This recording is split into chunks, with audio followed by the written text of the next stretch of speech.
Patil sir, आपने एक बहुत इम्पोर्टेंट बात कही बच्चों के कैरियर के लिए कि जिन बच्चों को आईआईटी में जाने का है वो डिप्लोमा ना करें।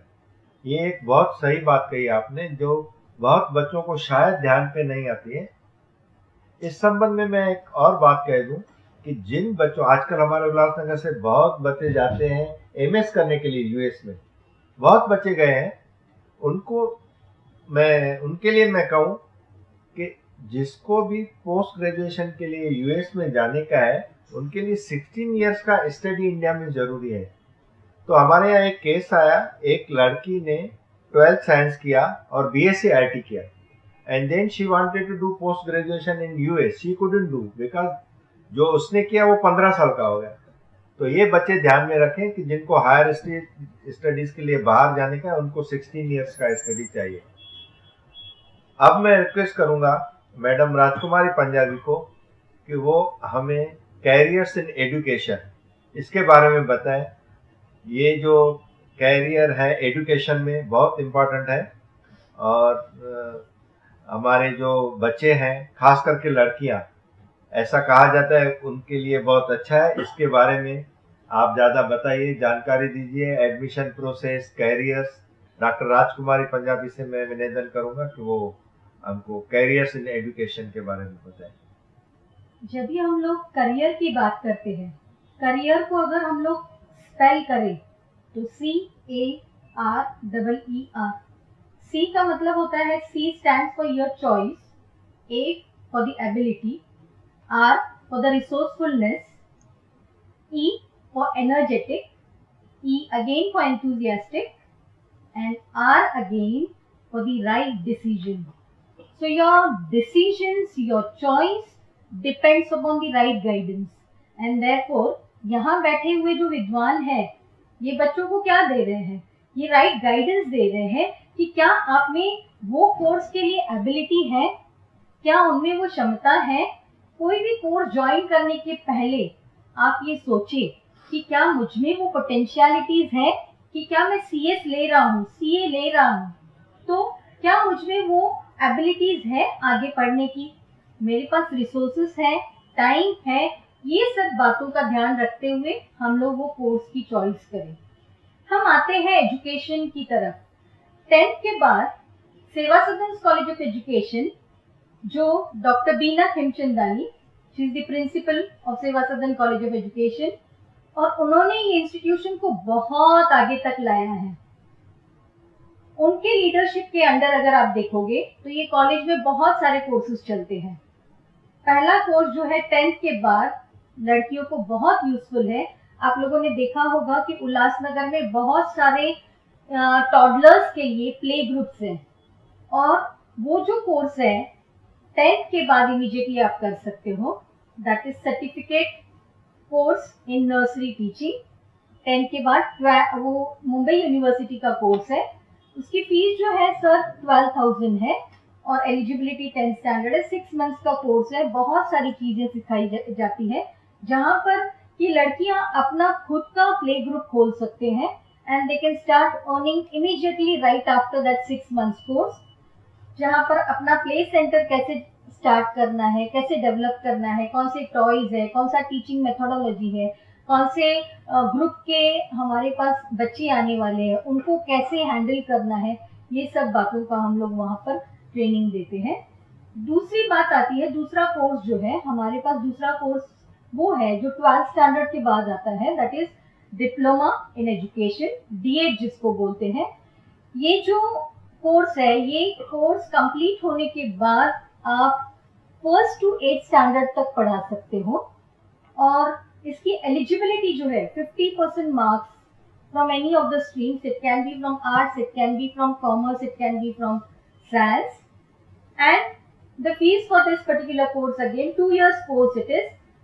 हर एक साल का जो फीस है 20,000 अप्रोक्सीमेटली है, और यहाँ पर बहुत सारे सब्जेक्ट्स हैं, इंटरेस्टिंग सब्जेक्ट्स है, लाइक फिलोसफी है, साइकोलॉजी है, रिसर्च का मेथड है, मैनेजमेंट का मेथड, मैनेजमेंट सब्जेक्ट है, एक्शन रिसर्च है, और उसके साथ साथ हम लोग उनको प्रैक्टिकल ऑन साइट एक्सपीरियंसेस देते हैं कि जो टीचर्स होने वाले हैं तो वो टीचर्स इंटर्नशिप करके प्रोग्राम करते हैं। They go for internship in schools, जहाँ पर उनको स्कूल की जो मैनेजमेंट है, बच्चों को कैसे हैंडल करना है, time management, content management, conduct management, ये सब चीज़ों का एक्सपीरियंस मिल जाता है। सेकेंड कोर्स जो हमारे पास है, जो डिग्री के बाद है, that is bachelors in education. ये course again that is you need 50% of marks in any of the stream. 2 साल का कोर्स है बीएड का। प्रीवियसली 1 साल का कोर्स था, अभी ये साल से ये कोर्स की अवधि जो है 2 इयर्स की हो गई है। और फीस अप्रॉक्सीमेटली फिर से यहाँ पर 20,000 एवरी ईयर। और यहाँ पर एक बहुत खास बात है कि जो सब्जेक्ट हम लोग यहाँ सिखाते हैं वो एक बच्चे का, एक स्टूडेंट का पर्सनालिटी एकदम चेंज कर देता है। That is a teacher is having an wholesome personality who is able to handle every kind of student in the class. आजकल इंक्लूसिव का जमाना आ गया है। इंक्लूसिव एजुकेशन यहाँ पर कि जहाँ पर हमारे शिक्षण एरिया में in the classrooms we might have diverse type of learners. कोई विकलांग बच्चे हो सकते हैं, कुछ मुकबधिर बच्चे हो सकते हैं, किसी बच्चे को स्पीच इम्पेयरमेंट होती है। तो ये बच्चों को हैंडल करने के लिए जनरल टीचर्स को आना चाहिए, और इसके लिए भी एक स्पेशल सब्जेक्ट इंक्लूड किया गया है, मैनेजमेंट सब्जेक्ट है। और यहाँ पर भी रिसर्च को जोर दिया गया है। इसके साथ साथ यहाँ जैसे डिप्लोमा इन एजुकेशन में था, तो यहाँ पर भी हम लोगों को इंटर्नशिप का प्रोग्राम है। अभी एक क्वेश्चन अराइज होता है कि ये जो टीचर्स बनेंगे, are they going to only be employed in the schools? तो ऐसे नहीं है। आजकल आप लोगों ने देखा होगा कि टेक्नो सेवी जमाना, टेक्नोलॉजी एनेबल्ड टीचिंग लर्निंग है, जहाँ पर बहुत सारे ऑप्शंस हमारे पास, एवेन्यूज अवेलेबल है। And it is not only that कि हम लोग जो नॉलेज मिलता है वो सिर्फ ट्रेडिशनल फॉर्मल 4 दीवारों के अंदर क्लासरूम में आपको नॉलेज मिलने वाला है। तो you have lots of CDs, cassettes and like Navneet and all, they are trying to produce lots of study materials और electronic type of study materials, E materials. तो ये प्रोड्यूस करने के लिए भी हम लोगों को टीचर्स को ट्रेनिंग देते हैं। So it is going to help them to be course writers. It is also going to help them to have their own coaching centres, to help the students who might need some special type of guidance and some special type of training.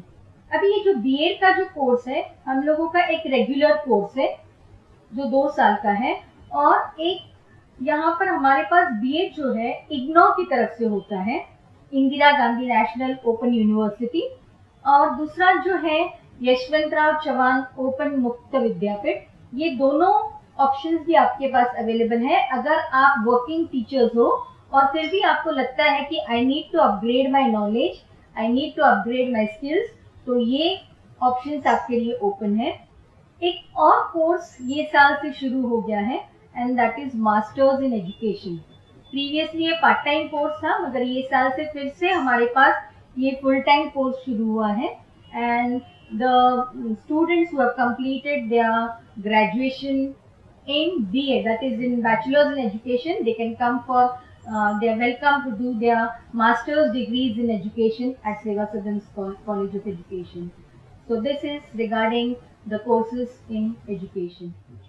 Madam, आपने ये बताया कि BEd Mumbai university का full time है, इग्नाऊ और यशवंत राय चौहान का external है। तो क्या जॉब मिलने में सब बराबर है, या जो फुल टाइम कोर्स किया उनको प्रेफरेंस दिया जाता है? नहीं सर, जैसे कि डीएमसी के टीचर्स है, केडीएमसी के टीचर्स है, अगर उन्होंने डीएड किया है, they are already in the job.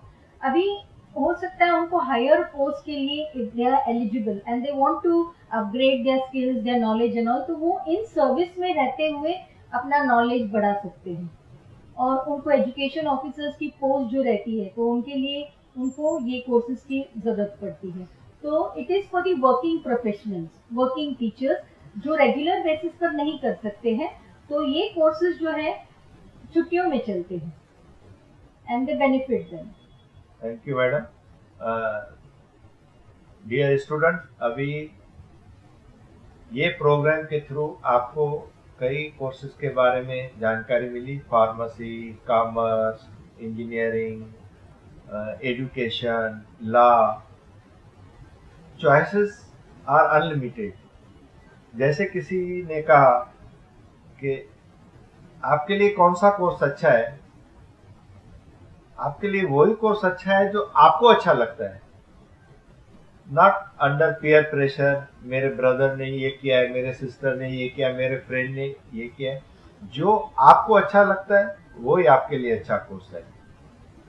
यहाँ पे रूपानी जी मैं एक बात कहना चाहूँगा, जो भी हमारा यहाँ पे चर्चा हुई उसमें देखा हमने कि कॉमर्स और साइंस इन दो फैकल्टीज़ के बारे में हम लोगों ने बताया, लेकिन जो एक साइड वाला फैकल्टी है आर्ट्स, ज़्यादातर एडमिशन के समय देखा जाता है, सर आपको ज़्यादा तजुर्बा है, साइंस और कॉमर्स में ज़्यादा भीड़ रहती है।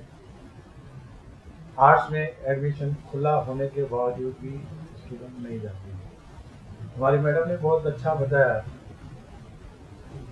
कि अच्छा वकील बनने के लिए, अच्छा जज बनने के लिए, कलेक्टर बनने के लिए अकाउंट्स की ज़रूरत नहीं पड़ती, वहाँ पे थियोरी की ज़्यादा ज़रूरत पड़ती है। तो वो थियोरी तो हमें आर्ट्स सब्जेक्ट से मिलती है। तो उन बच्चों के लिए कि जो जैसे देखा गया है कि एक ही कॉलेज में भीड़ होती है, एक ही फैकल्टी में बहुत सारे एप्लीकेशंस आ जाते हैं। हालांकि हमारे शहर में करीबन 8 कॉलेजेस हैं, डिग्री कॉलेजेस, उनमें एडमिशन खुली रहती है। पढ़ाई तो एक तरीके की होती है। आजकल जो है पूरा पढ़ाई जो है चाइल्ड सेंटर्ड है। स्टूडेंट को खुद के ऊपर जो है डिपेंड करने का है, देखा देखी पे हमें नहीं चलने का है। इवन हमारे पेरेंट्स का भी हमारे बच्चों के ऊपर प्रेशर नहीं होना चाहिए। तो मैं रेगानी साहब से थोड़ा गुजारिश करूँगा कि आर्ट्स फैकल्टी के बारे में थोड़ा बताएंगे।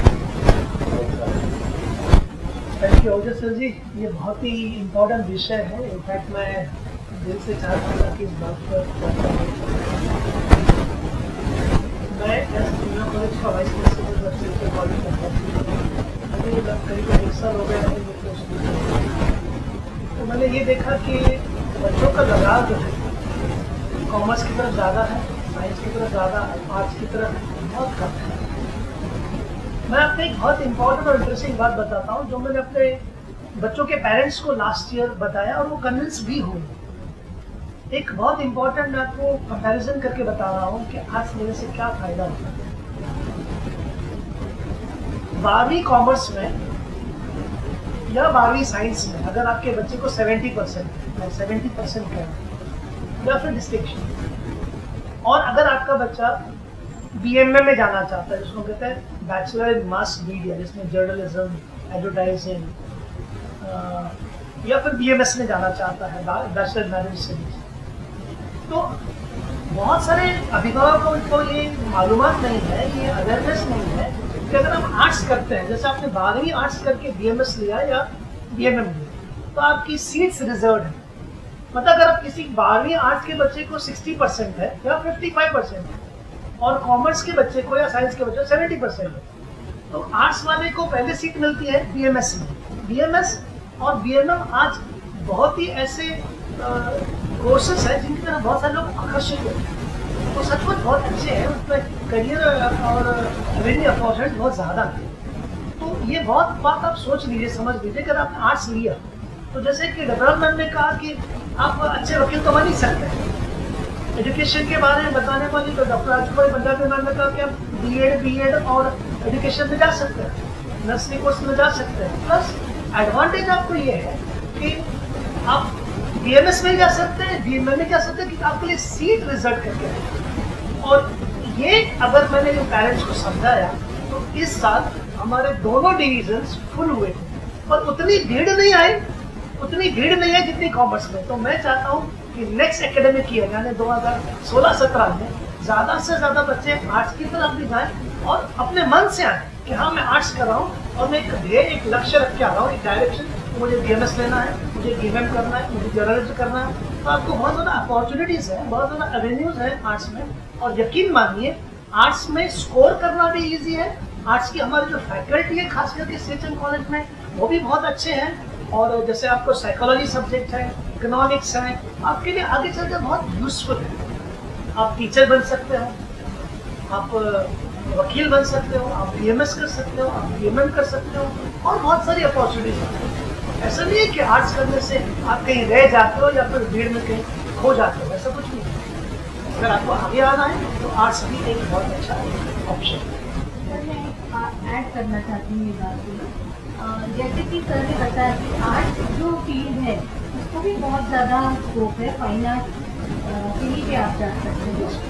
और उसके साथ साथ अगर आप देखोगे सिनेरियो देखोगे तो most of the students are going for commerce, और 50% ऑफ द सीट्स जैसे हमारे पास रिजर्व्ड है, माइनॉरिटी इंस्टीट्यूशन है, तो 50% ही सीट्स हमारे पास कॉमर्स के स्टूडेंट्स हैं।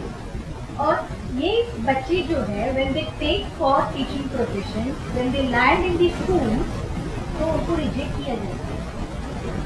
एक रीज़न वो है कि जो कॉमर्स में पढ़ाए गए सब्जेक्ट है वो सब्जेक्ट नहीं है, और जिसकी वजह से उनको स्कूल में एक्सेप्ट नहीं किया जाता। तो if you take art you can again survive in this particular profession. तो ऐसे नहीं है कि सिर्फ कॉमर्स एक ऑप्शन है, लॉ एक ऑप्शन है, साइंस एक ऑप्शन है, बट आर्ट भी उतना ही इम्पोर्टेंट ऑप्शन है जैसे और। मैं यहाँ एक और ऐड करना चाहूँगा, मैं आपको कहूँगा कि जैसे हॉलीडेज होते हैं, हॉलीडे में अगर बच्चों से पूछे कहाँ जाओगे तो कहीं होने वाला हूँ वहाँ पे, क्योंकि जो स्ट्रेस वाला हॉलीडे होता है वो, और जो अनस्ट्रेस हॉलीडे होता है, कहीं मैं कंसर्ट होके आया या नॉर्थ ईस्टर्न स्टेट होके आया, अनस्ट्रेस हॉलीडे आर्ट्स। क्योंकि आर्ट्स में ऐसे सब्जेक्ट्स हैं, साइकोलॉजी जो स्ट्रेस रिलेटेड इम्पोर्टेंट विषय बन चुका है, तो एक साइकोलॉजिस्ट ही उसे हेल्प कर सकता है। दूसरा मैं कहूँगा कि आर्ट्स में ज्योग्राफी एक ऐसा सब्जेक्ट जिसे बहुत से लोगों ने टच नहीं किया, environmental concerns are grown out of proportion. और ज्योग्राफी में जब कार्बन क्रेडिट्स के बारे में हम लोग कहें, ये बहुत इंपॉर्टेंट विषय है। तो एक सेस्मोलॉजिस्ट या ज्योग्राफी जो पढ़ा सकेगा या जो समझा सकेगा, तो arts has got tremendous potential in the next century in the coming century. और मैं कहूँगा कि अगर आप मुंबई साइड में जाएँ तो सेंट जेवियर्स कॉलेज में अगर आपको एडमिशन चाहिए आर्ट्स में, वो तो 90%।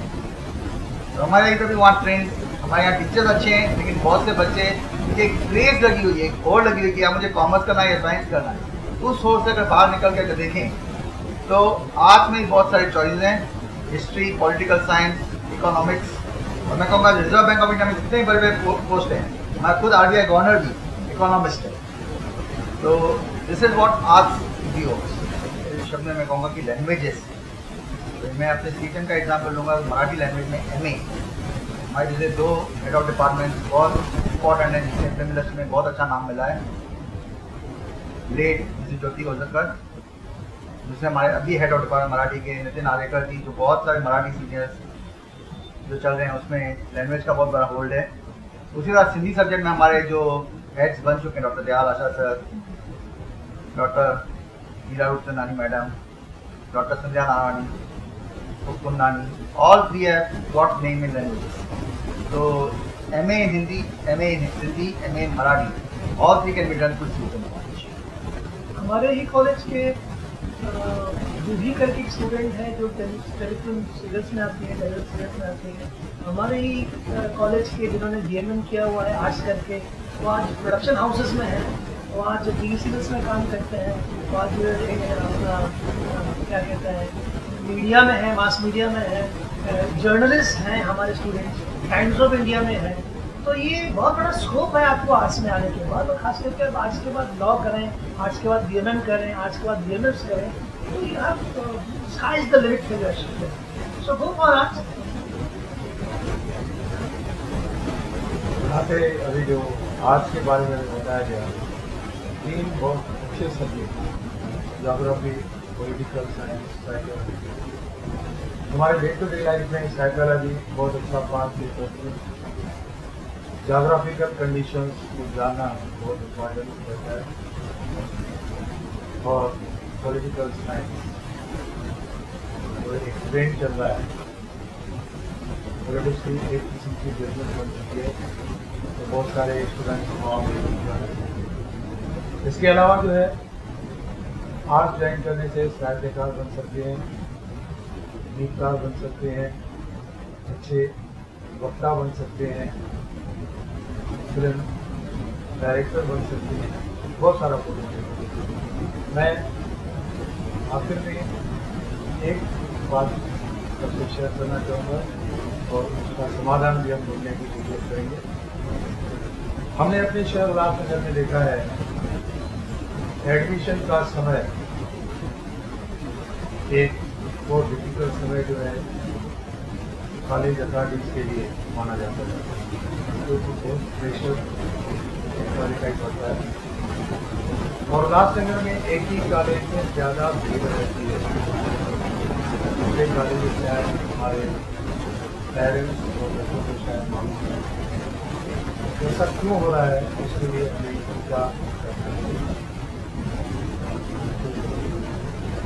क्या सर इसमें ऐसा है कि मैं कहूँगा कि श्रीमती चंदीबाई मर्चेंट कॉलेज, मैं जिसका प्रोफेसर हूँ, उसका स्टूडेंट भी रह चुका हूँ, एक सरस्वती की तरह है कि जहाँ हमारे विद्याधर कुंदानी सर ने पाँव रखा और एकदम सरस्वती माँ खड़ी गई। लेकिन मैं कहूँगा कि दूसरे कॉलेजेस भी वैसे ही इम्पोर्टेंट हैं, जिसमें RKT college, RK Talreja college, सेवादलन कॉलेज, 4-5 नंबर में स्वामी हंसमुनि कॉलेज, अपने सात बेला कॉलेज 1 नंबर में, सब में टीचिंग फैकल्टी वैसी ही है। लेकिन जिसे कहते हैं होड़, तो अगर आपको पिक्चर देखनी है तो एक अच्छे थिएटर में देखनी है, वो होड़ से गुजर रहे हैं हम लोग। और मैं चाहूँगा कि अगर ये एक रिसोर्सेज जॉइंट हो जाए तो एक बहुत बड़ा, हमारे प्रिंसिपल, हमारे प्रेसिडेंट सर निरंजन सर चाहते हैं कि उल्लासनगर में डीम यूनिवर्सिटी का स्टेटस आ जाए, तो एक ये 4-5 कॉलेज एक साथ हो जाए तो शायद ये होड़ कम हो सकती है। बाकी तो बच्चों के ऊपर है कि मैं कहूँगा कि एज अ टीचर मैं हर एक स्टूडेंट के लिए अवेलेबल हूँ, तो वो किधर का भी हो, भले आरकेटी का हो, लेकिन because I am assistant to CHM, तो that possibility will enjoy very. मैं एक बात बोलना चाहूँगा, देखिए ये आज का ज़माना शो जिसको बोलते हैं ना, वो है CHM कैंपस में रश रहता है क्योंकि वो कैंपस है, तो बाकी कॉलेजेस तो कैंपस नहीं है, क्लासरूम्स हैं, टीचर्स हैं, उधर कैंपस नहीं है। ये जो बात जो देखी गई है, एडमिशन प्रोसेस जब जारी रहता है तो पेरेंट्स में, स्टूडेंट्स में ज़्यादा अंग्रेज रहती है। मैंने जो ऑब्जर्व किया है, यदि वहाँ पे एक एक जो है लिमिट फिक्स की जाए तो 15 दिन के अंदर हमें जो है एडमिशन प्रोसेस पूरा करना है, तो पूरा जो है फिल्ट्रेशन हो जाएगा, जो आपको मेरिटोरियस स्टूडेंट्स मिलेंगे। जहाँ तक जो कम परसेंटेज पाने वाले स्टूडेंट भी है वो आशा रखते हैं कि किसी न किसी इन्फ्लुएंस की तरफ से हमें यहाँ पे एडमिशन मिलेगा। ये जो है यदि हम अपने कैंपस, मैं भी CHM का विद्यार्थी रह चुका हूँ, 1969 में एडमिशन दिया था, 7 डिग्री में PhD। बहुत अच्छा कॉलेज है, लेकिन जो एडमिशन प्रोसेस वहाँ पे चल रहा है वो लिंगर ऑन होता जा रहा है। यदि वहाँ पे जल्दी एडमिशन हो जाएगी और नो एडमिशन हो जाएगा तो दूसरे कॉलेजेस को भी चांस मिलेगी अपनी भरपाई करने के लिए। नहीं तो स्टूडेंट न यहाँ के रहते हैं न वहाँ के रहते हैं। कुछ स्टूडेंट इस पीरियड में पढ़ाई से अपनी रुचि जो है बिल्कुल हटा जाते हैं और कहाँ भी एडमिशन नहीं होती। तो ये जो बातें देखी गई है, कुछ तो डिप्रेशन में भी आते हैं, इसमें सुसाइडल टेंडेंसी भी डेवलप होती है। तो उसके लिए एक मेरी तरफ से व्यक्तिगत रूप से ये सुझाव है कि यदि ये एडमिशन प्रोसेस एक अच्छे ढंग से साइंटिफिक वे से, नॉट एनी अंडर प्रेशर, कोई भी हो, कोई भी पॉलिटिशियन हो, उसका प्रेशर नहीं होना चाहिए, तो सब जगह पे एक सही की एडमिशन होगी आपका सेफ हो, जैसे कि एचआर कॉलेज में है, केसी कॉलेज में है, वैसा हम यहाँ पे भी अपने CHM कैंपस में ला सकते हैं। और ऐसा करने से दूसरे कॉलेज को जल्द होंगे और बच्चों में जो नेगेटिव टेंडेंसी आती है वो। मैं इसमें एक और ऐड करूँगा कि आपने कहा नेगेटिव टेंडेंसी, तो ये एक व्यक्तिगत प्रश्न होता है। हर एक बच्चे को यही क्या रिक्वेस्ट करूँगा कि CHM is not the end, it is only a beginning. और CHM मुझे नहीं मिला तो उसमें मेरी कुछ व्यक्तिगत परसेंटेज की वजह से नहीं मिला हुआ रहेगा, ये एक समझ के चलिए।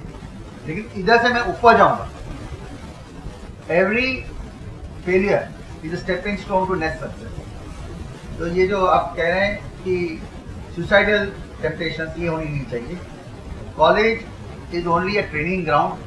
और मैं फिर से रिपीट करूंगा कि एक पिक्चर की फेलियर, एक पिक्चर की success does not depend on that one particular picture, it depends upon the actor.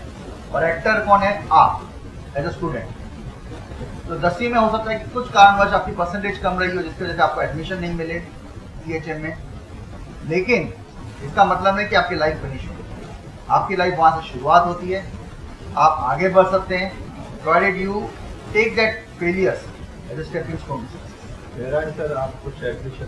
बिल्कुल, मुझे खुशी होगी इस बात की कि मैं आपको कुछ रोशनी डाल सकूँ। जो जहाँ तक देखिए 11वीं में प्रवेश का सवाल आता है, तो 11वीं में जो प्रवेश का जो सिस्टम फॉलो किया जाता है, प्रोसीजर फॉलो किया जाता है, वो टोटली गवर्नमेंट के रेगुलेशंस के हिसाब से होता है। अभी आहूजा सर ने कहा कि हम डिले करते हैं, तो मैं आपको बता दूं कि नॉर्मल प्रोसीजर क्या होता है। जैसे ही आपका SSC का रिजल्ट आ जाता है, नेक्स्ट डे पर हम फॉर्म्स देना चालू कर देते हैं उन बच्चों के लिए, प्रोस्पेक्टस फॉर्म, जो हमारा कॉलेज जो है लिंग्विस्टिक माइनॉरिटी को बिलोंग करता है, manage by Hyderabad Sindh national college in Mumbai. और ऐसे ही 17 कॉलेज में से एक कॉलेज जो मुंबई यूनिवर्सिटी का एक सबसे बड़ा कॉलेज है। तो हम जब SSC का रिजल्ट आ जाता है तो दूसरे ही दिन हम फॉर्म्स और प्रोस्पेक्टस देना शुरू कर देते हैं। सिर्फ ऑफलाइन एडमिशन कहा जाता है उसको। ऑफलाइन एडमिशन क्या होता है? जो हमारे सिंधी लिंग्विस्टिक माइनॉरिटी स्टूडेंट्स के लिए होता है, जिनके लिए 50% सीट्स रिजर्व। जैसे मान के चलिए कि CHM कॉलेज में एडिट सेक्शन में कॉमर्स में 840 सीट्स हैं, तो 840 का 50% सीट्स जो है वो सिंधी कैंडिडेट्स के लिए रिजर्व है। तो इमीडिएटली हम एडमिशन प्रोसेस ऑफलाइन जिसे कहते हैं सिंधी लिंग्विस्टिक माइनॉरिटी के लिए वो स्टार्ट कर देते हैं, जो गवर्नमेंट ऑफ महाराष्ट्र के डायरेक्टिव्स के अनुसार ही होता है।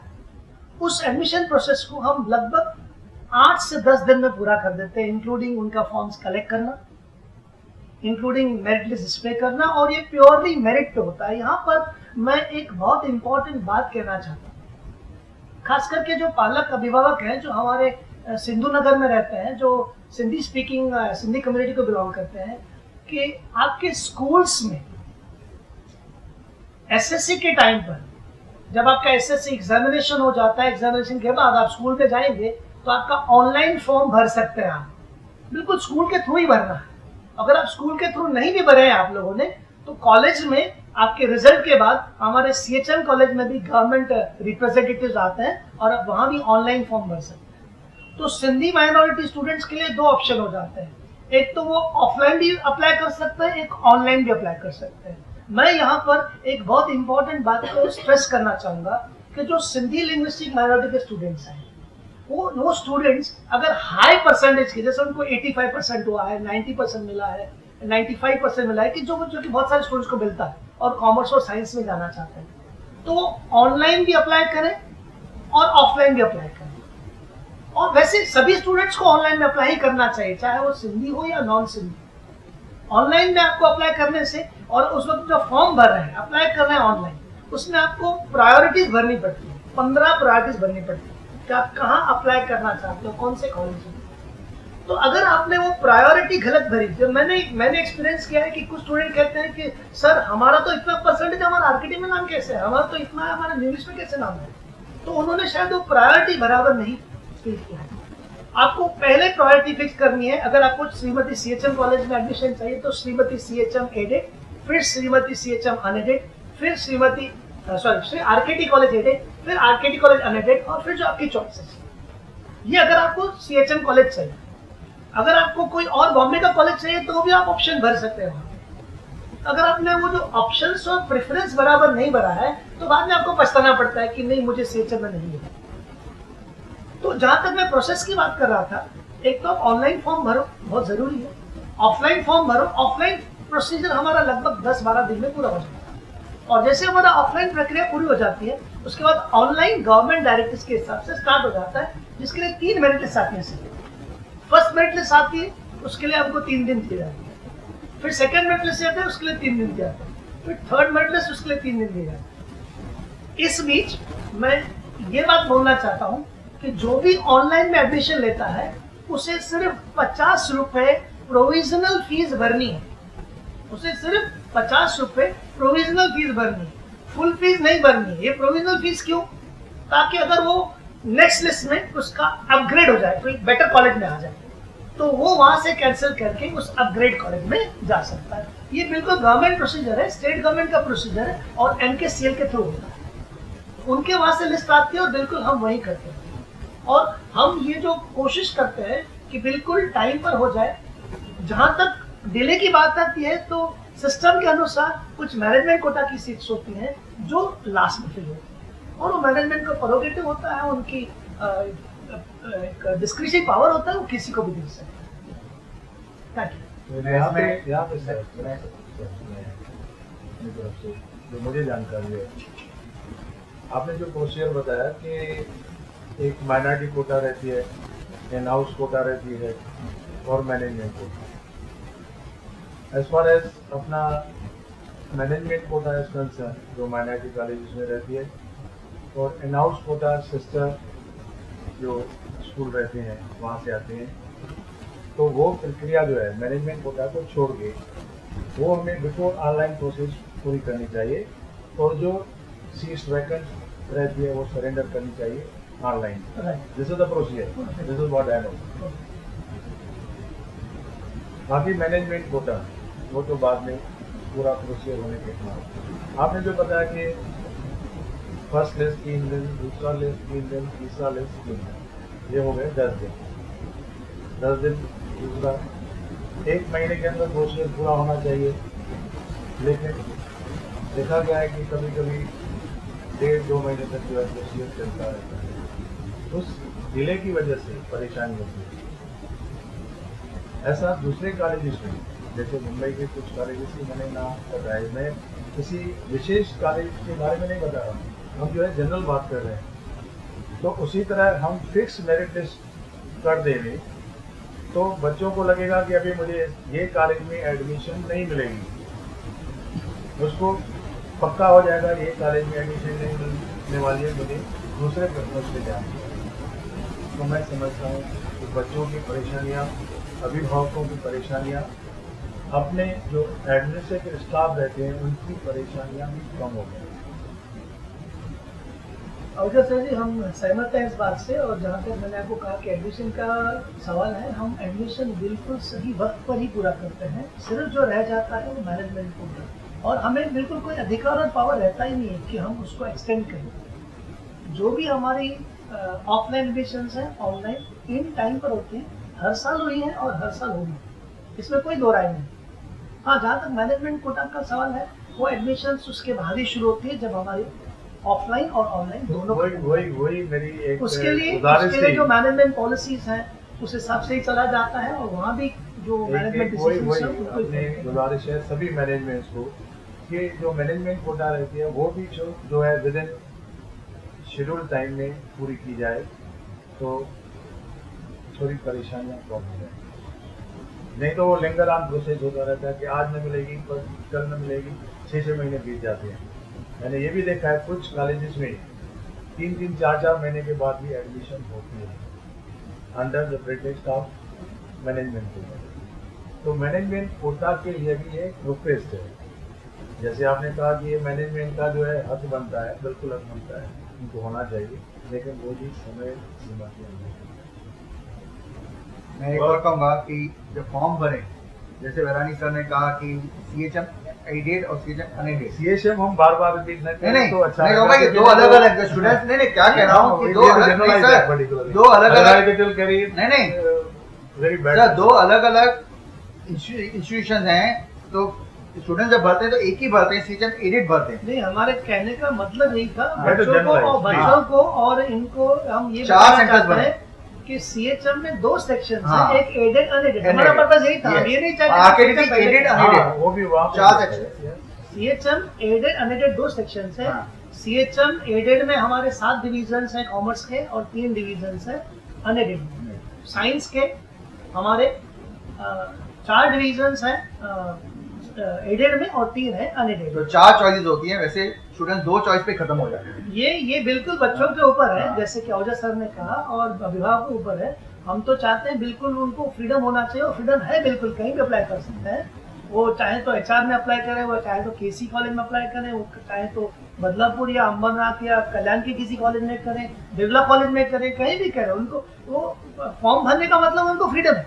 तो 15 प्रेफरेंस उनको यही है कि जो उनमें से प्रेफरेंस उनको कहीं ना कहीं गवर्नमेंट देने वाली है, गवर्नमेंट बाउंड है उनको, स्टेट गवर्नमेंट, राज्य सरकार बाउंड है उनको कहीं ना कहीं देने। तो हम बिल्कुल जनरलाइज ही कर रहे हैं। हमने एडेड और अनएडेड की बात इसलिए छेड़ी ताकि पता चले अभिभावकों को कि हमारे पास अनएडेड सेक्शन बी है। अच्छा डियर स्टूडेंट, अभी आपको एडमिशन प्रोसीजर के बारे में पता चला, कैरियर्स के बारे में पता चला। एक बात मैं आपको बता दूं, हम लोगों ने बहुत कुछ डिस्कशन किया है, लेकिन मैं ये डिस्क्राइब कर दूं कि उल्लासनगर में जो भी बड़े कॉलेजेस हैं, art, science, commerce, pharmacy, diploma, education, law, एक बात सिर्फ मैं आपको बताना चाहूँ कि इन सब कॉलेजेस में 50% of the seats are reserve for Sindhi students, और काफ़ी कॉलेजेस में वो सीट्स भरी नहीं जाती हैं। मैनेजमेंट को वो सीट्स सरेंडर करनी पड़ती है। तो मैं रिक्वेस्ट करूंगा कि आप बहुत लकी हैं कि आपके लिए सीट्स रिजर्व हैं। बाकी पूरे हिंदुस्तान में सीट्स के ऊपर झगड़ा होता है, और यहाँ आपके लिए सीट्स रिजर्व हैं। तो इसका पूरा फायदा उठाइए, हायर एजुकेशन लीजिए और अपना कैरियर अच्छा बनाइए। Thank you. एक्चुअली सर ने जो पॉइंट बोला था अभी माइनॉरिटी इंस्टीट्यूट्स का, तो महाराष्ट्र में रिलीजियस और लिंग्विस्टिक दो प्रकार की माइनॉरिटी इंस्टीट्यूट होती है। प्रोफेशनल कोर्सेज के लिए यानी engineering, pharmacy, hotel management, architecture, जो प्रोफेशनल कोर्सेज है मैनेजमेंट, इनके लिए एडमिशन प्रोसीजर इस सेंट्रलाइज एडमिशन प्रोसीजर जो होती है, और माइनॉरिटी इंस्टीट्यूट्स में एडमिशन लेने की जो प्रोसीजर होती है, इस साल बहुत चेंज की है। तो थोड़ा स्टूडेंट्स इस बार जो अप्लाई करने वाले हैं प्रोफेशनल कोर्सेज के लिए माइनॉरिटी इंस्टीट्यूट्स में स्पेशली, वो थोड़ा उसके ऊपर ध्यान रखें। हमारा कॉलेज एक्चुअली डीटी ने कोई ऐसी मान्यता नहीं दी है, यानी हमारे कॉलेज में एप्लीकेशन रिसीव सेंटर भी नहीं है, हीरानंदानी कॉलेज में, या रिपोर्टिंग सेंटर भी नहीं है। लेकिन उल्लासनगर के जो स्पेशली इंग्लिश स्टूडेंट्स हैं, उनको अगर उस बारे में क्लैरिफिकेशन चाहिए, मार्गदर्शन चाहिए, माइन्यूट डिटेलिंग भी चाहिए रहेगी, तो कभी भी वो यहाँ वहाँ पे आ सकते हैं। Doctor L Hiranandani college of pharmacy में हम लोग without any vested interest guidance देंगे उनको, ओरिएंटेशन देंगे कि माइनॉरिटी इंस्टीट्यूट्स में या अदरवाइज अदर इंस्टीट्यूट्स में भी इस साल प्रोसीजर कैसे चेंज की है, और वो चेंज की वजह से उनका कोई नुकसान ना हो। You can organize like 1 day or half a day workshop so that the students of this Ulhasnagar area can benefit from that. ये मैं आपसे पूछना चाहूँगा कि वो नया प्रोसीजर फॉर्मलाइज होकर अनाउंस हो गए? अनाउंस हो गया है, और dt.org जैसे सर ने बोला वो वेबसाइट का तो अभी माइनॉरिटीज का भी एडमिशन सेंट्रलाइज होगा। हाँ, सेंट्रलाइज होंगे। ये बात सब स्टूडेंट्स नोट करें कि अब माइनॉरिटीज इंस्टीट्यूट का भी जो एडमिशन है वो सेंट्रलाइज होगा। इसका मतलब ये है प्रोफेशनल कोर्सेज के लिए, बाकी के लिए तो पहले ही था। इसका मतलब ये कि अगर आपको माइनॉरिटी कॉलेज में अप्लाई करने का है तो आप एक ही फॉर्म में 2, 3, 4 इंस्टीट्यूट में अप्लाई कर सकते हैं। हाँ। और आपको सेपरेटली हर जगह पे अप्लाई करने की जरूरत नहीं पड़ेगी। ये एक अच्छी बात है। और दूसरा उन्होंने अभी इस बार ही नया एक प्रोसीजर चालू किया है जहाँ पे एडमिशन लेने के बाद कॉलेज को रिपोर्ट नहीं करना है, पहले रिपोर्टिंग सेंटर्स बनाए हैं, वहाँ पे सिर्फ रिपोर्ट कर रहे हैं, फी नहीं भरनी है, कुछ नहीं। एक्चुअल एडमिशन कॉलेज में, हाँ एक्चुअल एडमिशन कॉलेज में चारों कैप राउंड्स खत्म होने के बाद ही होंगे। तो मैं आहूजा सर को रिक्वेस्ट करूंगा कि जब ये डिटेल्स बाहर आएंगे तो एक बार एक और प्रोग्राम करें जिनमें सिर्फ एडमिशन रिलेटेड जो चेंज प्रोसेस है, जो अब तक बच्चों को मालूम नहीं, पेरेंट्स को मालूम नहीं, उसके बारे में हम जानकारी दे सकें। बिल्कुल करेंगे। और मैं रूपानी जी आपका तहे दिल से शुक्रगुजार हूँ। सर मैं एक बात ऐड कर दूँ कि हमारा तजुर्बा ये कहता है कि जब हम फर्स्ट मेरिट लिस्ट ऑफलाइन के लिए डिस्प्ले करते हैं तो हम एक समय सीमा तय करते हैं कि ये 2 दिन के अंदर या 3 दिन के अंदर आप एडमिशन ले लीजिए, नहीं तो जो नेक्स्ट स्टूडेंट्स हैं उसको हम वो मेरिट लिस्ट लगाएंगे, नेक्स्ट मेरिट लिस्ट। तो वो होता ये है कि बहुत सारे बच्चों को लगता है कि भाई मेरिट लिस्ट में मेरा नाम आ गया तो नाम पढ़ के चले जाते हैं, अब आराम से एडमिशन लेंगे, हमारा एडमिशन हो गया। तो आपको बता दो मेरिट लिस्ट में नाम आने से आपका एडमिशन नहीं होगा। जैसे आपका मेरिट लिस्ट में नाम आता है, हो सके तो तुरंत या फिर नेक्स्ट डे आप एडमिशन ले लीजिए, क्योंकि अगर आप स्टिपुलेटेड टाइम में, जो कि टाइम उस लिस्ट में लिखा रहता है पीरियड, अगर आप नहीं लेते हैं तो आप सीट क्लेम नहीं कर सकते। बहुत सारे ऐसे पेरेंट्स हैं जो फिर हमारे पास आते हैं, सर हमारा फर्स्ट लिस्ट में नाम था, हमारा सेकंड लिस्ट में नाम था, हम इस वजह से नहीं आ सके।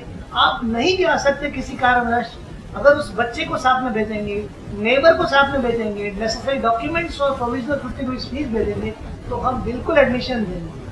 प्लीज मैं आपको होल्डेड हैंड से रिक्वेस्ट करता हूँ कि मेरिट लिस्ट में नाम आ जाए तो तुरंत आप अपना सीट सिक्योर कर लीजिए बाय पेइंग प्रोविजनल और full fees as per the rules. ये एक बात स्टूडेंट्स और पेरेंट्स नोट करें जो मिस्टर वेरानी ने बोला कि मेरिट लिस्ट में नाम आने से एडमिशन नहीं हुआ है जब तक आपने 50 रुपीज प्रोविजनल फी भर के एडमिशन पक्का नहीं किया।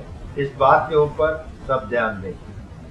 एक और बात ऐड करना चाहूंगा कि क्योंकि रिजल्ट आने के बाद आपको ओरिजिनल एलसी मिलता है, तो जो ऑफलाइन वाले होते हैं, जो सिंधी माइनॉरिटी स्टूडेंट्स हैं, नॉर्मली उन्हें कंफ्यूजन होता है कि हमारा एलसी तो आया ही नहीं है, फिर हमको एलसी लेने एडमिशन कैसे मिलेगा। तो आपको बता दें कि आपका जो मार्कशीट भले नहीं मिला है, एलसी भले नहीं मिला है, तो आपका जो कंप्यूटर जनरेटेड मार्कशीट है वो भी एक्सेप्ट करते हैं और बाद में हम आपसे एलसी भी ले।